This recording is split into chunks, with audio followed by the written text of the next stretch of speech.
Hey everyone, so first of all, I just want to give a shout out to the Marvel Rivals team for sponsoring this video. I had a lot of fun playing the beta, so when they reached out to me, I was super happy. So for those of you who don't know what this game is, it's a 6v6 hero shooter. You play it in third person, and it's based on the Marvel universe, of course. It's officially out now, and it's free to play, so if you're interested in trying it, just click my link in the description. I would appreciate that a lot. Me and my friends have been waiting for a game like this for a long time, so I'm going to be playing it as much as possible and I'm going to cover it on YouTube. For this video though, I was invited to an exclusive server to try the latest updates. So I'm going to be talking about two recently revealed heroes that I got to play early, Moon Knight and Psylocke. First, let's start with Moon Knight. I'm going to show you the gameplay I collected and then I'll go over all of his abilities in the practice range.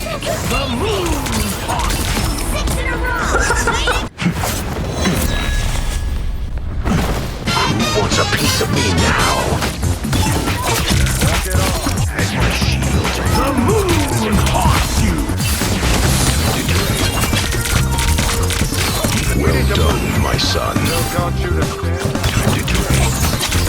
Vengeance is mine. Surrender strength. Should have kept hiding. Wait till time to drain.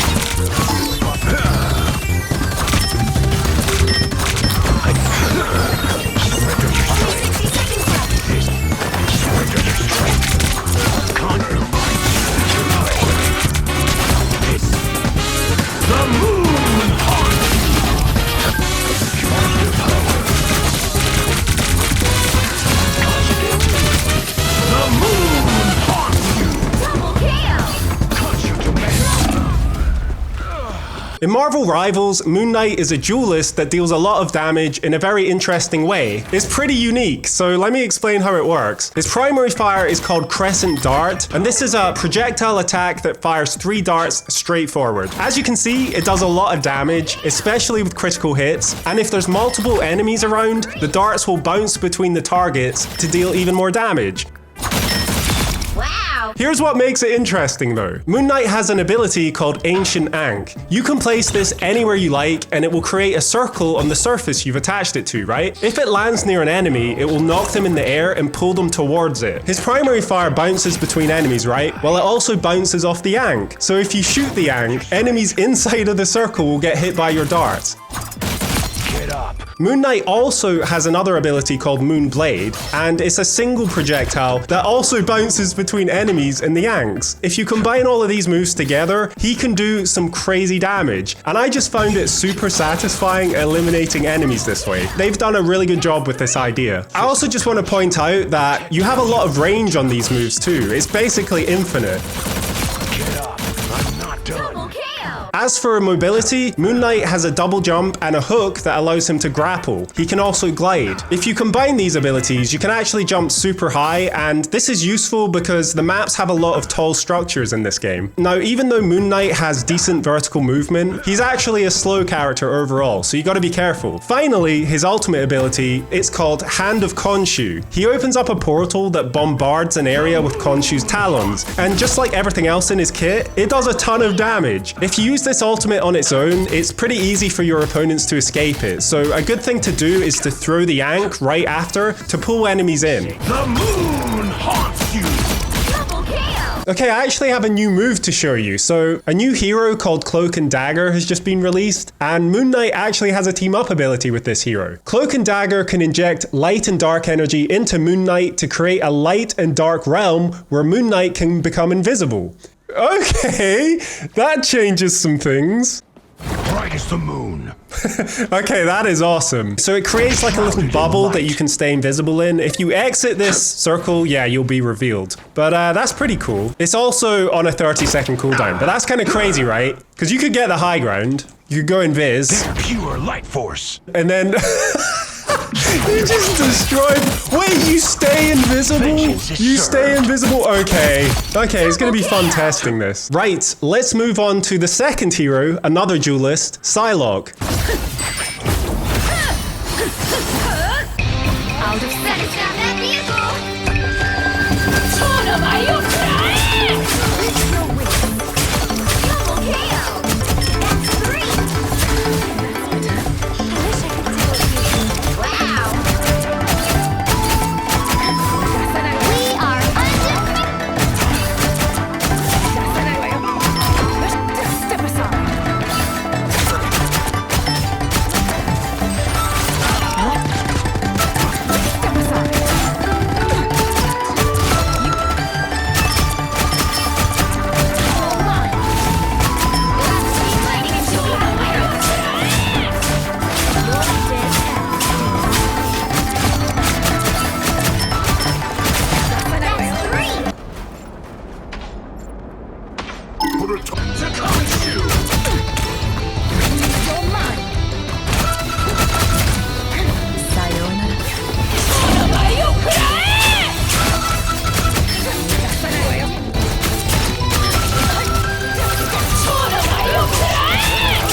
Psylocke is a ninja with the mutant ability to conjure a variety of weapons. She's a very fast hero and she can turn invisible, so if you like flanking, this is the character for you. Psylocke's primary fire is called Psionic Crossbow, and this allows her to fire 4 bolts from each arm to damage enemies. This attack feels like a semi-automatic shotgun. It fires pretty quickly and it deals a lot of damage up close, and one thing to note is that the bolts have quite a small spread, so it's worth shooting your enemies at longer ranges too. Let's move on to the first ability. This one is called Winged Shurikens. This launches a volley of shurikens that attach to enemies. It deals a small amount of damage while giving Psylocke some bonus health. The shurikens then get recalled to do extra damage. The cool thing about this ability is that the shurikens can pass through multiple enemies when you call them back. It's early days, but I do feel like the damage could be buffed. As for the next ability, this is called Psyblade Dash, and that's exactly what it is. It's a blade dash that damages enemies. And you have to admit, it looks pretty cool. I really like the butterfly wing effects. You get 2 charges of this dash, and that's what makes Psylocke so fast and mobile. But you have to bear in mind, the dash refreshes every 12 seconds, and it doesn't refresh when you get an elimination, so you have to use them carefully. Another thing that makes Psylocke so mobile is the next ability, Psychic Stealth. This makes her fully invisible and you gain a movement speed buff. Enemies cannot see you at all, but they can damage you, and it only lasts 3 seconds, so you have to use this carefully too. The safest way to use her stealth is to dive at an enemy with dash, then escape using the second dash combined with the stealth. You can also initiate a fight using the stealth, but it's more risky.